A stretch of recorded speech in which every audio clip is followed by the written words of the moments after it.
We continue reading from Sri Isopanishad. We are reading from mantra 13.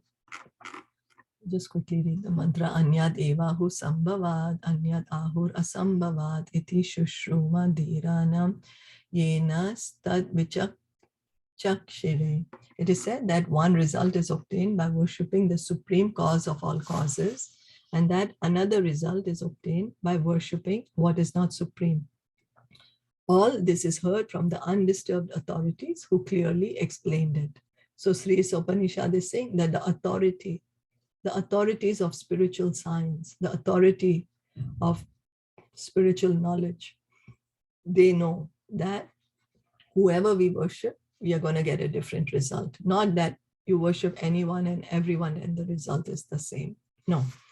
And the example Prabhupada said, if you buy a ticket to go to Bombay, you will reach Bombay.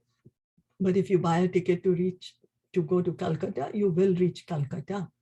It's not that you buy a ticket for Bombay and you will reach Calcutta. No, that's not what it is. So we are continuing to read from the purport by Srila Prabhupada. When Lord Shri Krishna was present on this earth, the Bhakti Yoga principles defined in the Bhagavad Gita had become distorted. Therefore, the Lord had to reestablish the disciplic system, beginning with Arjuna, who was the most confidential friend and devotee of the Lord. So Krishna, he had a need again to speak the Bhagavad Gita 5,000 years ago to Arjuna before this Kurukshetra. Why? Because this knowledge had gotten lost. It's coming in the parampara. Krishna said he spoke to sun god, then sun god gave it to Manu, Manu gave it to his son Ikshvaku. Then, but it had gotten lost over time. So Krishna wanted to start the parampara again. So he gave it to Arjuna. And then why he gave it to Arjuna and not only anyone else? Because Arjuna is a devotee of Krishna. He will be able to understand this knowledge. He'll be able to receive the knowledge. Arjuna is a friend, confidential friend of Krishna. He's not an enemy of Krishna. He does not have envy of Krishna. He's not going to say, if Krishna tells him I'm God, Arjuna is not going to say, oh, why are you God? I want to be God. Krishna knows Arjuna's heart. So he's speaking the Bhagavad Gita to Arjuna. The Lord because it's because of envy, we envy each other. We envy. And where is the root cause of envy? Because we envy Krishna. Why is he God? Why can't I be God? And then the greatest envy is to deny he does not exist. He's just light, he doesn't have any form. I'm God, you are God. Everyone is God. Because we don't want to accept that Krishna exists, that he has a form. That's coming from our envy. But the more we hear and chat, that envy will go away. Why? Because originally in our true state, we do not have this envy. So the Lord clearly told Arjuna, Bhagavad Gita 4.3, that it was because Arjuna was his devotee and friend that he could understand the principles of the Bhagavad Gita. In other words, only the Lord's devotee and friend can understand the Gita. This also means that only one who follows the path of Arjuna can understand the Bhagavad Gita. So if we want to understand Bhagavad Gita, we have to follow Arjuna, not imitate, follow. At the present moment, there are many interpreters and translators of this sublime dialogue who care nothing for Lord Krishna or Arjuna. Such interpreters explain the verses of the Bhagavad Gita in their own way and postulate all sorts of rubbish in the name of the Gita. Such interpreters believe neither in Sri Krishna nor in his eternal abode. How then can they explain the Bhagavad Gita? We can see that practically there's so many people speaking on Bhagavad Gita. There's so many people who are translating Bhagavad Gita. But are they actually giving us Bhagavad Gita? Are they actually giving us song of God? Or they're only singing their own song? Most of them are in there for their own name, fame, worship. I've read Bhagavad Gita, which does not even mention Krishna or Arjun. And I don't know what I read. And made me so confused. And I was like, oh my God, what is this? Because these people, they don't believe in Krishna. They're not devotees. So they're not able to understand what Bhagavad Gita is. So if they themselves don't understand, how will they explain it to others? Right? If I myself am not able to understand it, how can I explain it to anyone else? So we have to hear from the authority, and that's the reason Bhagavad Gita as it is, the one that Srila Prabhupada translated, is making devotees all over the world, till today. Till today, because it is Bhagavad Gita as it is, as Krishna spoke it, as Arjuna understood it. Without, Srila Prabhupada did not have his own personal motive in there. No, his only thing was, well, let me give Krishna to everyone. That's all. His guru told him, you preach to the English-speaking people. That's what he did. He translated the books in English, so people like us can take advantage. Krishna clearly says that only those who have lost their sense of worship, worship the demigods for paltry rewards. So Krishna says that those who have lost their sense, in Bhagavad Gita, Krishna says in chapter 7, text 20 and 23, what he's saying that, why he's saying lost their sense, only worship demigods for paltry rewards? Because the highest is to get out of the material world. Highest is to rediscover our relationship with Krishna, to reunite in a loving relationship with Krishna, to be situated in our original identity. That is the highest. But we are just saying, I want to be happy in this material world. Let me make this body as comfortable as possible. Let me continue to remain in this material world. So that's why he's saying, and then that's why we approach the demigods. We know I will pray to a particular demigod, maybe Lord Ganesh, and he will give me whatever I ask for. But we are going to keep on continuing here in the material world. We are not going to understand who we truly are. We'll continue to think we are the body. So Krishna is saying, what he's saying, ultimately he advises that one give up all other ways and modes of worship and fully surrender unto him alone. Bhagavad Gita 18.66. Sarva dharmam parityagya mam ekam sharanam vraja. Aham tvam sarva papebhyo mokshayashyami ma suchaha.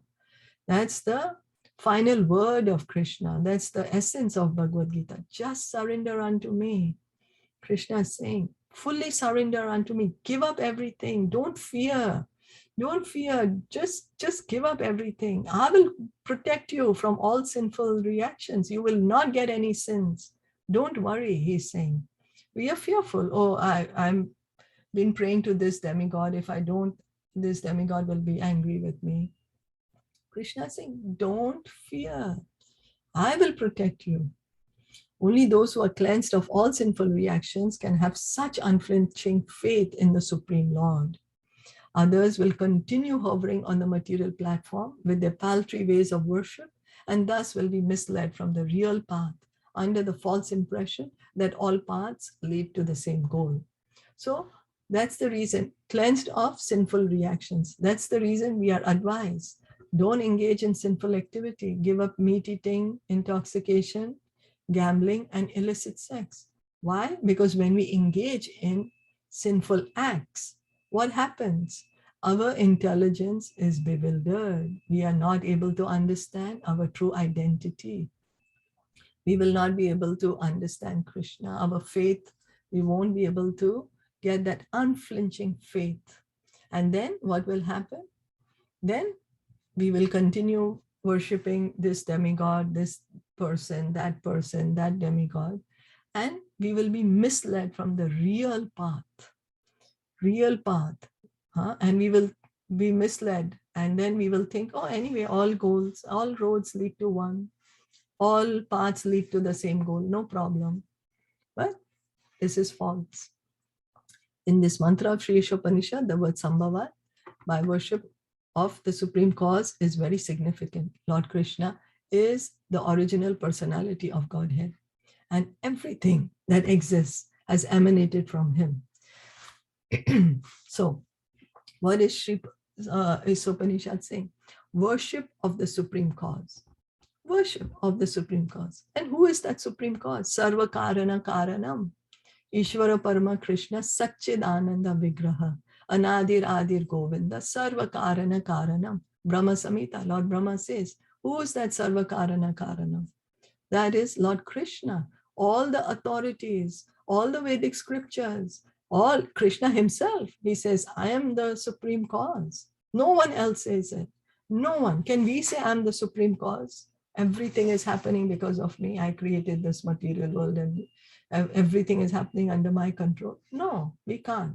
You know, even up to Lord Brahma, who is the creator of this universe, secondary creator, Nisarga, he does the secondary creation. Even he is saying Krishna is the cause of all causes. What does Lord Shiva say? Krishna is the Lord, cause of all causes. Lord Shiva is all the time meditating on who? Meditating on Krishna. So, Lord Krishna is the original personality of Godhead, and everything that exists has emanated from him. Lord Krishna is the original personality of Godhead, and everything that exists has emanated from him. Whatever we know, whatever we don't know, whatever we have heard of, whatever we have not heard of, whatever we have experienced, whatever we have not experienced, everything is coming from Krishna. Anything and everything belongs to Krishna. Is come from Krishna. Krishna is the original, supreme personality of Godhead. He is God. Now people will say, but there are so many other gods, you know. But Krishna is the original God. He's the supreme Lord. Everyone is coming from him. Everyone. So Lord Ramachandra is also coming from Lord Krishna. Lord Vishnu is coming from Lord Krishna. But sure, if one has an affection for Lord Ramachandra, go ahead, of course, because Lord Ramachandra is an expansion of Krishna himself. Go ahead, have the worship of Lord Ramachandra. And what will happen eventually? You'll go back to Vaikuntha. Very good, because Lord Ramachandra also has his planet in the Vaikuntha planets. You know, many people have that deep bond with Lord Ramachandra. It's very good. Worship him. You know, so whoever we worship, so Krishna is saying you worship me or you worship Lord Vishnu. Very good. At least you will, you know, in that way we are going to Vaikuntha. We are not going to be here in the material world. But if we are going to worship any demigod, we are going to continue living in the material world. You know, we'll continue living in the material world. So in the Bhagavad Gita 10.8, the Lord says, Aham sarvasya prabhavo mata sarvam pravartate iti matva bhajante mam buddha bhava samanvitaha. What is he saying? Aham sarvasya prabhavo. I am the source of all spiritual and material worlds. I am the source of all spiritual and material worlds. Krishna is saying that. He himself, no one else says that. No one declares it. Krishna is saying that, and all the Vedas and all the authorities, they confirm this. That Krishna is the source of all spiritual and material worlds. Everything emanates from me. Mata sarvam pravartate. Everything we see is coming from Krishna. There is nothing that does not belong to Krishna. The wise who perfectly know this engage in my devotional service and worship me with all their hearts. So the wise, Buddha Bhava Samanvita, the wise, one who is wise can understand this, who perfectly understand that Krishna is the Supreme Lord. Everything is coming from him. What did they do? They engage in devotional service. They engage in bhakti. They engage in hearing and chanting the glories of Krishna. And they worship Krishna with all their heart because they know Krishna is the be-all, end-all. He's the Supreme Lord. So is the wise. So if we want to become, so we should become wise, you know. We should not continue to remain in our ignorance. We should become wise and worship Krishna. So here's a correct description of the Supreme Lord given by the Lord himself. The word Sarvasya Prabhava indicate that Krishna is the creator of everyone, including Brahma, Vishnu, and Shiva. So Krishna is also creating Lord Brahma. Krishna is also creating Lord Vishnu. Krishna is also creating Lord Shiva, the Trinity of gods, right? We say Trinity of gods. Where do they come from? They come from Krishna. And because these three principal deities of the material world are created by the Lord is the creator of all that exists in the material and spiritual worlds. So Krishna is creating everyone and everything in the material and spiritual world. In the Atharva Veda, Gopala Tapani Upanishad 124, it is similarly said, he who existed before the creation of Brahma and who enlightened Brahma with Vedic knowledge is Lord Shri Krishna. So here we have one more evidence, which is coming from the Atharva Veda. Atharva Veda and Gopala Tapani Upanishad. So what is it saying, Gopala Tapani Upanishad? That he who existed before the creation of Brahma and who enlightened Brahma with Vedic knowledge is Lord Shri Krishna. So Lord Krishna created Brahma and gave him the Vedic knowledge. Similarly, the Narayana Upanishad 1 states, then the Supreme Person, Narayan, desired to create all living beings. So the Narayana Upanishad, it is saying the Supreme Person. It's declaring Narayan is the Supreme Person. God is a person. He's not just some energy, just some light or just some consciousness. No, he's a person. Krishna is a person, you know. So the Supreme Person, Narayan, desired to create all living beings. Thus from Narayan, Brahma was born. Narayan created all the Prajapatis. Narayan created Indra. Narayan created the 8 Vasus. Narayan created the 11 Rudras. Narayan created the 12 Adityas. Since Narayan is a plenary manifestation of Lord Krishna, Narayan and Krishna are one and the same. So everything is coming from Narayan. Narayan made the living entities. Narayan made Lord Brahma, the 8 Vasus, 11 Rudras. Lord Shiva is an expansion of Rudra, right? So even Rudras are created by Narayan. Indra is created by Narayan. The Adityas are created by Narayan. And who is Narayan? Narayan is an expansion, a plenary manifestation of Lord Krishna. It's Lord Krishna's expansion. So if you call Narayan as supreme, sure, fine. Of course, because Narayan is an expansion of Krishna. Or Krishna is supreme, one and the same, whoever you're more attached to. If you're attached to the Narayan feature of Krishna as opulence, 4 hands, very opulent in the Vaikuntha planet, you know, because many people have that attachment and it's okay. Because Lord Narayan is, of course, you know, he's Vishnu Tattva. He's an expansion of Lord Krishna himself. So it's like Krishna, where, you know, in office. Lord Krishna in office, that is Lord Narayan, you know. So Narayan Upanishad 4 states, Devki's son Krishna is the Supreme Lord.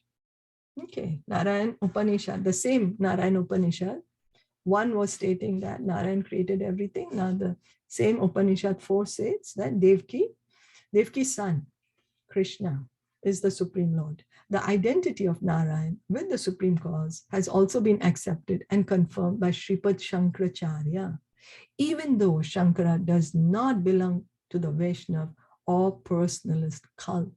So Sri Shankaracharya, he is the one who started this impersonalist philosophy, this Mayavad philosophy. He came to bewilder the people with this philosophy. But even he says that Lord Narayan, he's the Supreme, that he's away from this material world. Nothing material can touch him. And he says, worship Lord Narayan, Bhaja Govinda. He says that. Worship Govinda. He says that. The Atharva Veda, but his followers don't follow him, you know. They got confused in the word jugglery. Well, he came for a special purpose. He came just so that people who had forgotten, because Buddhism had become too much. And so people were not having faith in the Vedas. So he came. Krishna sent him to come with a purpose to bring the faith back of people in the Vedas. So that was his purpose. And to drive away the Buddhism.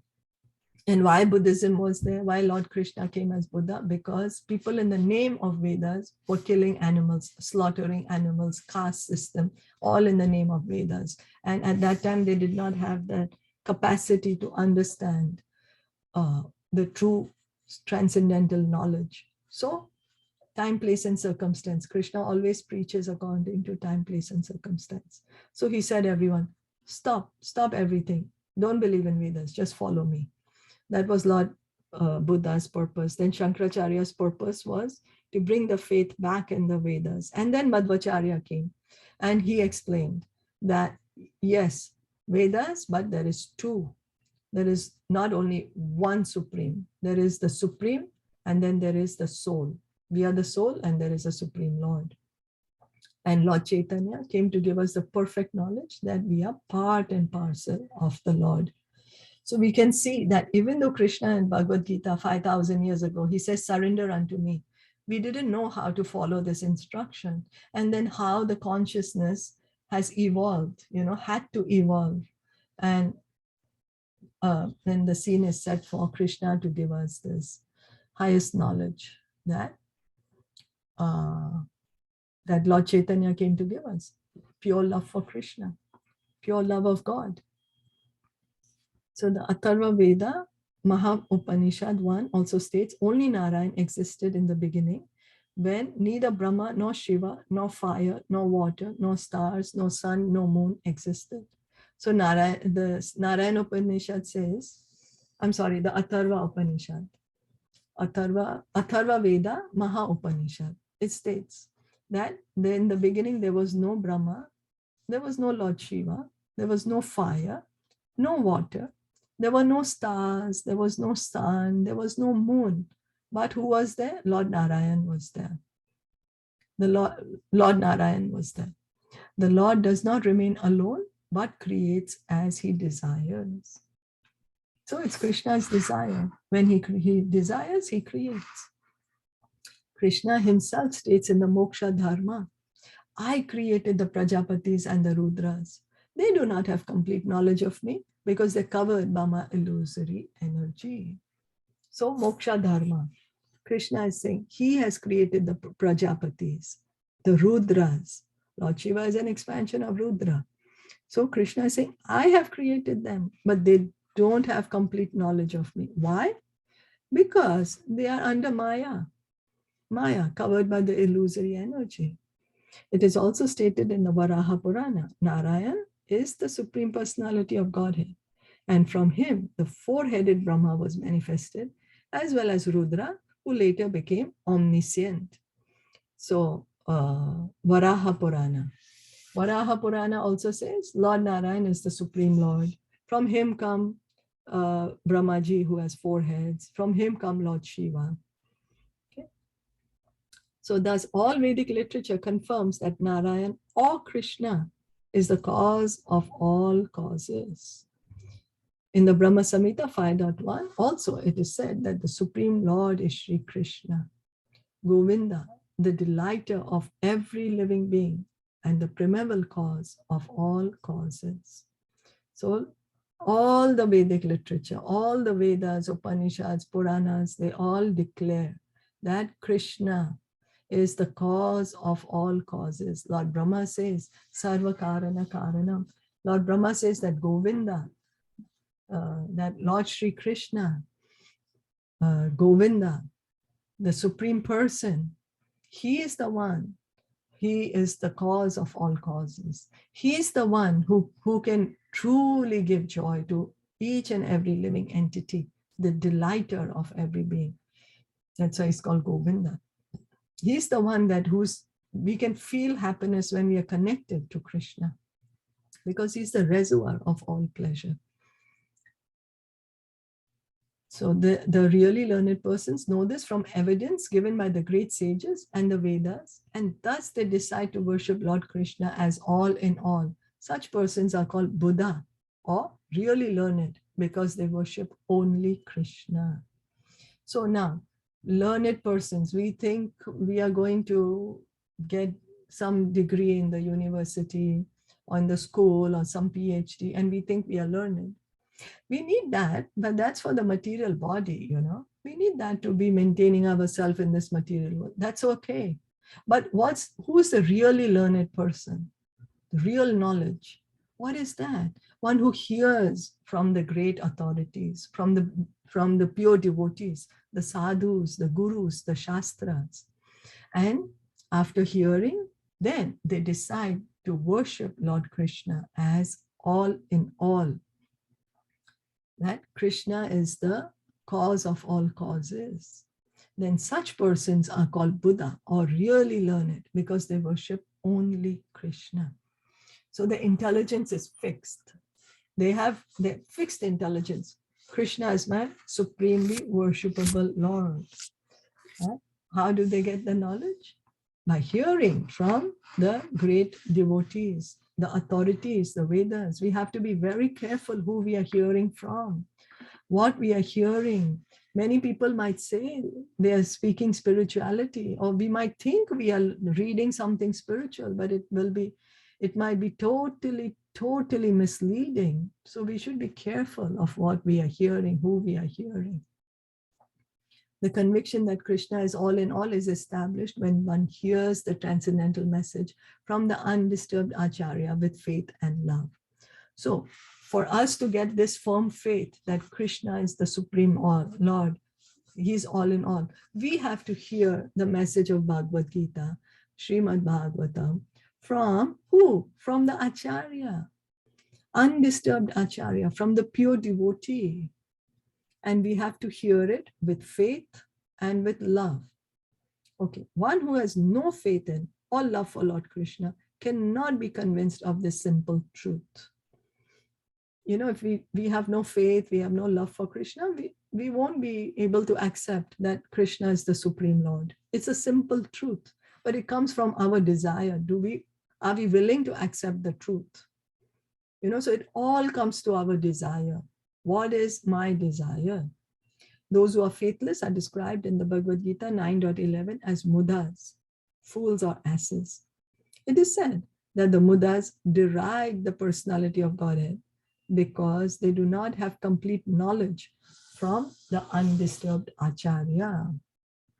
One who is disturbed by the whirlpool of material energy is not qualified to become an Acharya. So one who is not liberated, one who is still on the material platform, cannot be an Acharya.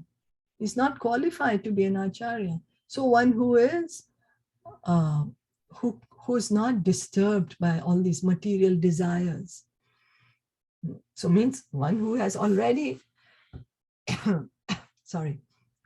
firm faith in Krishna, steady. He's steady in his devotion to Krishna. He can be an Acharya because he's steady in his devotion to Krishna. No material desire can take away his devotion to Krishna. And then we need to hear from such Acharyas.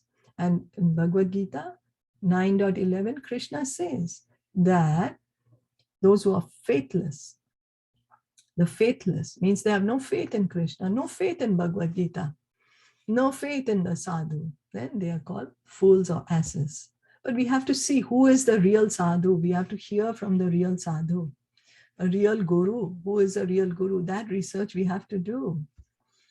And then it is said that why these people, they deride the Lord.